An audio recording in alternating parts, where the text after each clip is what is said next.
Melanjutkan pembahasan alur cerita Kimetsu no Yaiba season kedua, kali ini kita akan melanjutkan alur cerita yang akan masuk ke anime Kimetsu no Yaiba season kedua episode ke-11 yang merupakan episode terakhir di season keduanya. Seperti apakah kelanjutan ceritanya? Langsung saja kita mulai. Let's check it out.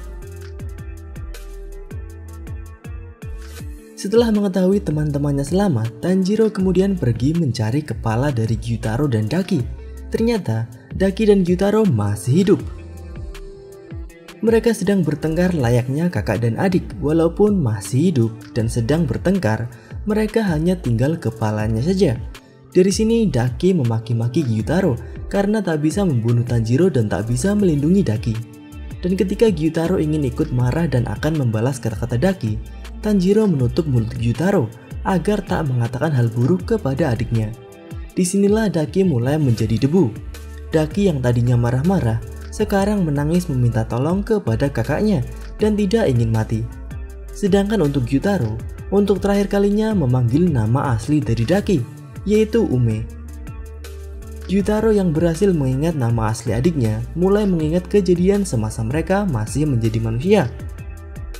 Nama manusia dari Daki adalah Ume. Ume merupakan anak yang sangat cantik, namun terlahir dari keluarga yang tidak mampu. Namun Ume memiliki seorang kakak yang sangat bisa ia andalkan. Dia adalah Gyutaro. Untuk penampilan dari Gyutaro sebenarnya tidak jauh berbeda ketika di wujud manusianya. Tidak seperti Ume yang sangat cantik, Gyutaro memiliki wajah yang dikatakan jelek. Diketahui Gyutaro dan Ume tinggal di distrik Yukaku. Ibu Gyutaro selalu memukuli Gyutaro, bahkan hampir membunuh Gyutaro. Kehidupan Gyutaro sangatlah keras, namun dengan kehadiran adiknya membuat kehidupan Gyutaro menjadi lebih baik.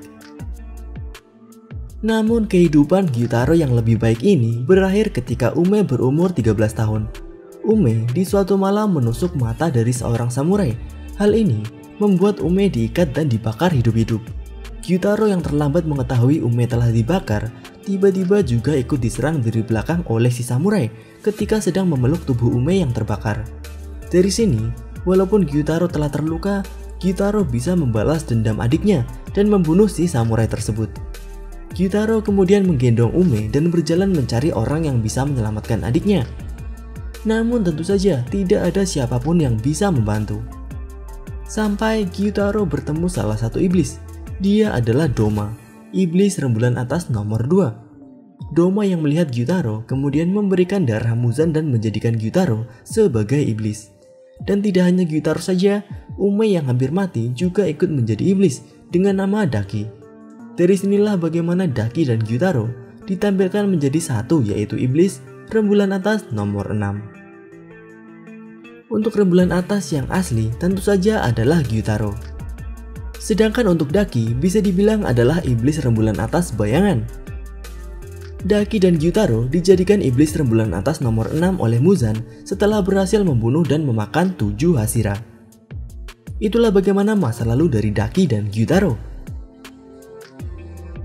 Dan di waktu sekarang di tempat Uzui Tengen telah datang salah satu pilar, yaitu Iguro Obanai. Obanai mempertanyakan kepada Uzui kenapa Uzui sampai kehilangan tangan dan mata kirinya, padahal lawannya hanyalah iblis rembulan atas peringkat terlemah, yaitu peringkat 6. Obanai juga menanyakan kepada Uzui kapan Uzui bisa pulih kembali. Namun Uzui tidak ada niatan kembali menjadi pemburu iblis. Uzui akan berhenti.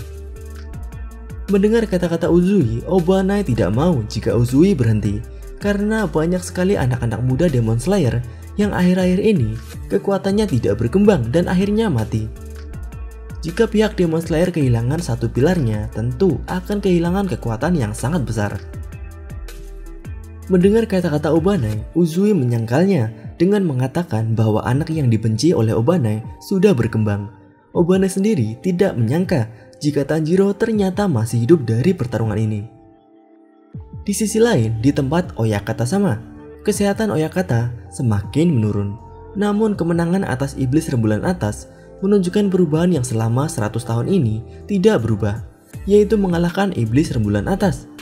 Oyakata sama menyatakan deklarasinya bahwa Demon Slayer pasti akan mengalahkan Kibutsuji Muzan. Dan di tempat Kibutsuji Muzan berada, di kastil tak berujung Ikukan Mugenjo, Muzan mengumpulkan para iblis rembulan atas setelah berita kekalahan Gyutaro dan Daki. Dari nomor 5, Gyoko, lalu ada nomor 4, Hantengu, ada juga wanita iblis yang menggunakan instrumen biwa yang tidak diberitahu posisinya.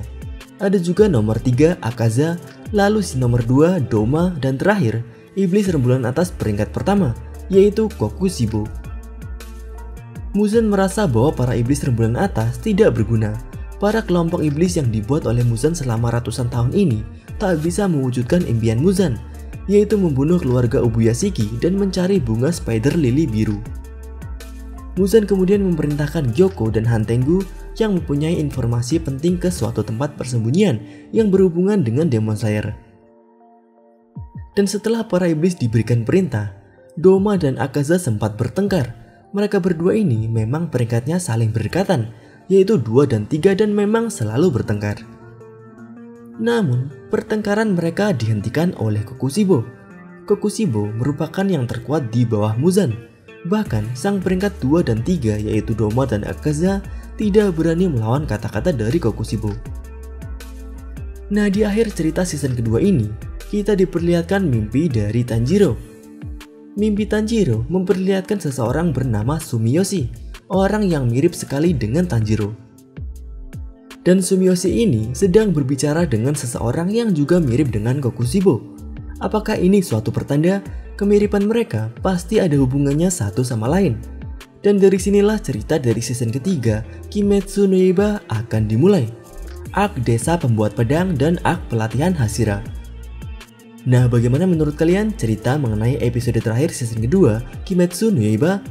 Nantikan kelanjutan pembahasan cerita yang akan diadaptasi menjadi season ketiga. Itu saja pembahasan kali ini. Tuliskan pendapat kalian di kolom komentar. Jika kalian ingin pembahasan mengenai Kimetsu no Yaiba selanjutnya, tuliskan pembahasan seperti apa yang kalian inginkan di kolom komentar dan mungkin akan kita bahas di video selanjutnya. Klik like jika kalian menyukai pembahasan kali ini dan klik dislike jika tidak menyukainya.